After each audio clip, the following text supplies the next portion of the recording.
y eso no se sabe bien, porque los editores son tradicionalmente muy reservados en este sentido, cuántas de esas copias se venden. Es muy posible que la mayoría se venden a bibliotecas, ¿no? Porque cada uno de esos libros generalmente se publican en pasta dura y generalmente tienen un precio por unidad bastante alto, que va de los 30 a los $75, más o menos, ¿no? Estas son cifras al aire, no traigo las cifras conmigo, pero ustedes lo pueden verificar cuando ven el precio de un libro académico y dicen, ah, caray, porque no está diseñado para venderse al lector individual, está diseñado para venderse a una biblioteca que tiene el dinero para pagar esas cantidades. Ahora, que se compre un libro no es garantía que se lea, ¿no? O que se cite. Entonces la pregunta es esa: ¿para qué escribo? ¿Para qué publico? Nos interesa ser más leídos, nos interesa que nuestro trabajo se conozca más allá de las fronteras. Las dificultades que representan los medios de publicación tradicionales para diseminar contenidos son grandes, ¿no? Sobre todo si los libros son grandes y pesados, ¿no? Físicamente voluminosos. La importación, exportación, la traducción, son factores de alta fricción que limitan en gran medida que la producción académica de muchos países se conozca, ¿no? Y se cite. Entonces la pregunta, ¿para qué publican los académicos? Para mí, si me permiten las expresiones, me parece que en el pasado lo que se decía en las humanidades 1.0 se pensaba en que se publica o se perece. O sea, la única manera de sobrevivir como académico para poder avanzar en la carrera era una lista de publicaciones. No importaba que nadie te leyera, lo que contaba es que pudieras publicar. Humanidades 2.0 promueve que Humanidades 2.0 sería que tienes que promover lo que publicas. Si no promueves lo que publicas, pues ¿para qué publicas? Porque no te van a leer. Entonces esa forma de pensar las humanidades, porque he de decir, no he dicho hasta ahora, que la discusión sobre el acceso abierto tradicionalmente ha venido siempre desde las ciencias, desde las matemáticas, la medicina, la biología, ¿sí? Y ha habido poca discusión realmente, comparativamente, en las artes, las humanidades y las ciencias sociales. Y esa es mi perspectiva particular. Sé también que hay integrantes académicos de las ciencias aquí en el auditorio. Entonces también a mí me interesa reunirla y contrastar las diferentes culturas académicas, ¿no? Porque no son igual en todas las disciplinas. Humanidades 3.0 promueve lo que publicas en acceso abierto o perece.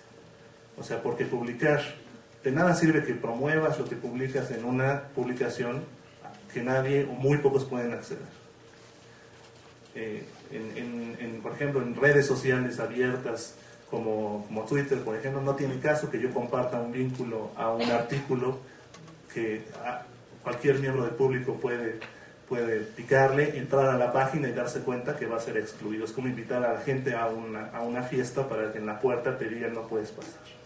Pero si vamos a invitar a la gente a la fiesta, hay que garantizarles acceso a la fiesta.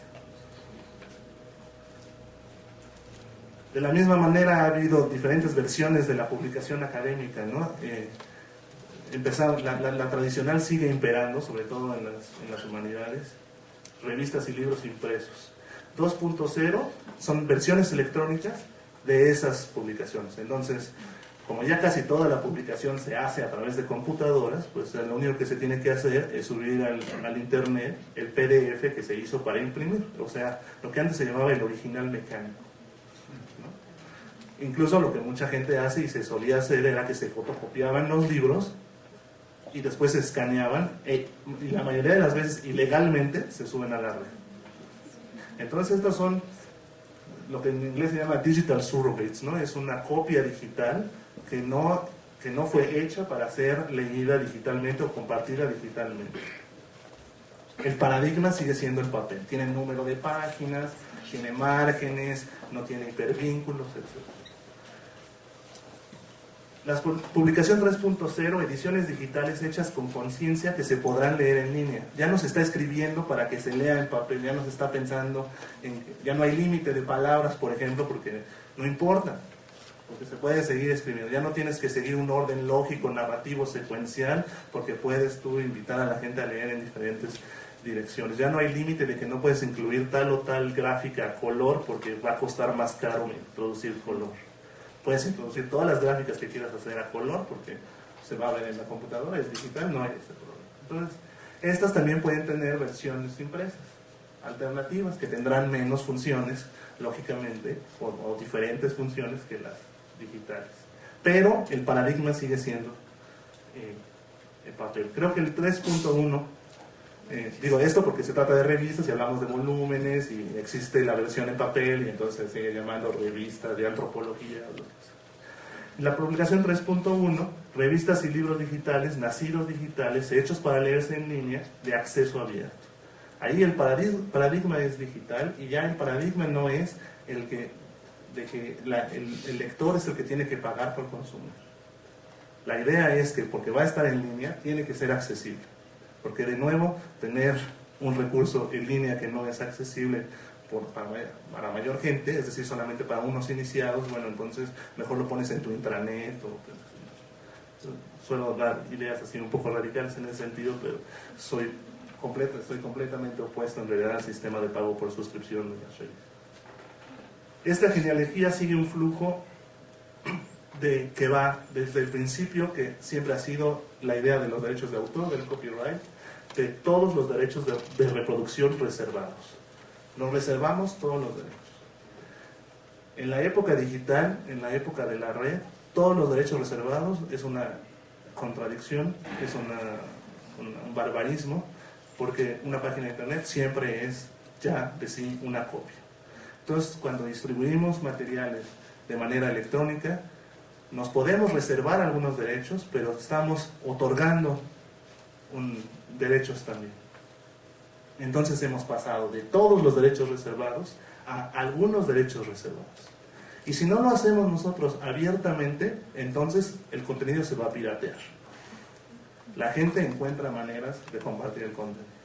Los académicos, los estudiantes encuentran las redes en que, oye, no tengo acceso a este contenido, ¿me lo pasas? Ah, sí, entonces pasan el PDF porque nadie va a pagar 40 libras, el equivalente a 1,000 pesos por un artículo de 12 páginas, que además no sabes si te va a servir o no. Entonces lo que se hace es que se piratea, así como yo estudié con puras fotocopias. En la actualidad los estudiantes allá estudian con puros PDFs y si no tienen acceso, los PDFs son compartidos ilegalmente. Entonces la prohibición causa ilegalidad, ¿no? Es una gran metáfora, podemos pensar, uno de los más grandes problemas de nuestro país.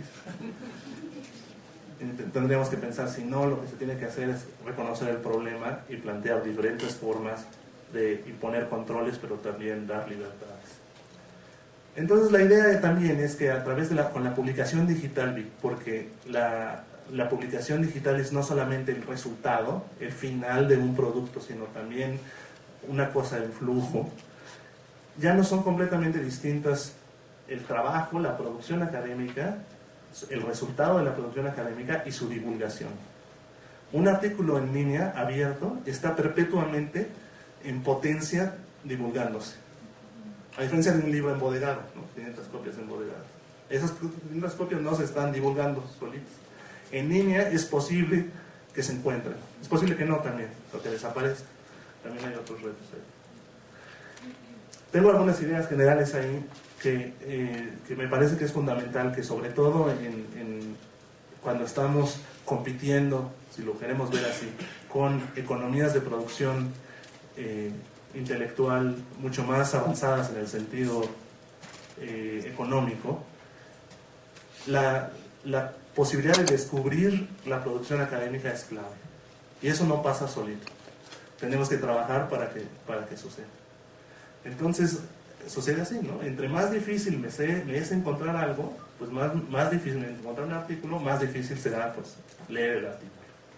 Entre más difícil sea leer algo, más difícil será tener un público, porque si el público no lo puede leer, pues entonces no habrá público.